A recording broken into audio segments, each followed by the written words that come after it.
സർക്കാർ നമ്മളെ ഉദ്യോഗസ്ഥരുടെ രീതിയിൽ വേണമെന്ന് സുനിൽ സർ നമ്മളോട് 2 വാക്ക് സംസാരിക്കുന്നതാണ്. അതിനുശേഷം നമുക്ക് രീതിയിൽ നമുക്ക് മുന്നോട്ട് പോവാം, എങ്ങനെ വിഘടിക്കുന്നത് സംഘത്തിന്റെ ഭാഗത്തുനിന്ന് നമുക്ക് അറിവ് തരുന്നതാണ്. അപ്പോൾ ഈ 2 വാക്ക് സംസാരിക്കാൻ ഞാൻ സുനിൽ സാറെ സ്വാഗതം ചെയ്യും. വേദിയിലും സദസ്സിലും സജീവരായിരിക്കുന്ന എല്ലാവർക്കും നമസ്കാരം. മാനവ സേവയാണ് മാധവ സേവ എന്ന് നമ്മളെല്ലാവരും പറയാറുണ്ട്. അതുകൊണ്ട് തന്നെ ഇവിടുത്തെ ഇന്ന് വരുന്ന ഭക്തജനങ്ങൾക്ക് മനസ്സർപ്പിച്ച് സേവ ചെയ്യാമെന്ന നിങ്ങളെല്ലാവരെയും കാസർഗോഡ് പോലീസിൻ്റെ പേരിൽ ഞാൻ ആത്മാർത്ഥമായി അഭിനന്ദിക്കുകയാണ്. പ്രത്യേകിച്ച് ഭക്ഷണം സെർവ് ചെയ്യുക എന്നുള്ളൊരു ഡ്യൂട്ടിയാണ് ഇന്ന് നിങ്ങളിൽ നിയോഗിക്കപ്പെട്ടിരിക്കുന്നത്. അതുകൊണ്ട് തന്നെ പോലീസിന് വലിയ ഒരു റോള് ഈ സ്ഥലത്ത് ഇല്ല എന്നുള്ളതാണ് യാഥാർത്ഥ്യം. എങ്കിലും കല്യാണത്തിന് ഒരു പപ്പടം കിട്ടാത്തതിൻ്റെ പേരിൽ അടി നടന്ന ഒരു നാട്ടിലാണ് നമ്മൾ ജീവിക്കുന്നത്. അടുത്ത കാലത്ത് നിങ്ങളെല്ലാവരും അത് ഫേസ്ബുക്കിലും പത്രങ്ങളിലും ഒക്കെ വായിച്ചിട്ടുണ്ടാകും. ഇത് ഞാൻ പറയാൻ കാരണം പലതരത്തിലുള്ള മാനസികാവസ്ഥയിലുള്ള ആൾക്കാരായിരിക്കാം ഇവിടെ നിന്ന് വരുന്നത്. അവരിൽ ജീവിതത്തിൽ സന്തോഷങ്ങളുള്ള ആൾക്കാരുണ്ടാവാം, സങ്കടങ്ങളുള്ള ആൾക്കാരുണ്ടാവും, ചിലപ്പോൾ പെട്ടെന്ന് ദേഷ്യപ്പെടുന്ന പ്രകൃതിക്കാരുണ്ടാവും.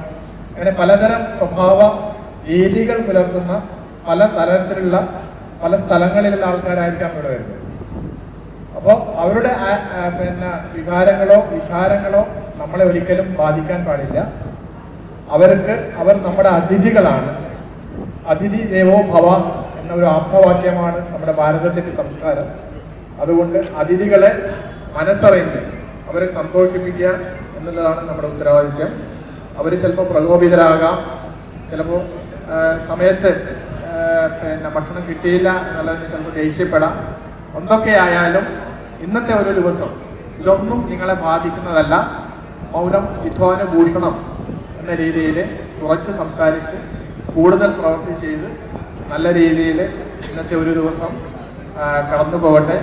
അതിന് എല്ലാവിധ അനുഗ്രഹങ്ങളും ദൈവം നൽകുമാറാകട്ടെ എന്ന് മാത്രം പ്രാർത്ഥിച്ചുകൊണ്ട് ഇന്നത്തെ ഒരു ദിവസം നല്ല രീതിയിൽ പര്യവസാനിക്കട്ടെ എന്ന് ആശംസിക്കുകയാണ്. നന്ദി, നമസ്കാരം.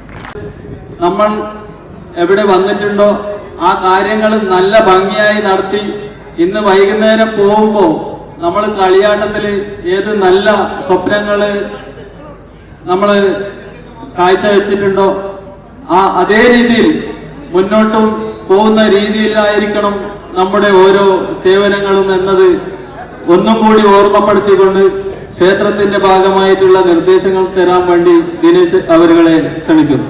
ആദ്യമായിട്ടാണ് ഇരുന്നിട്ട് LIT വളർന്ന ഒരു സിസ്റ്റമാണ്.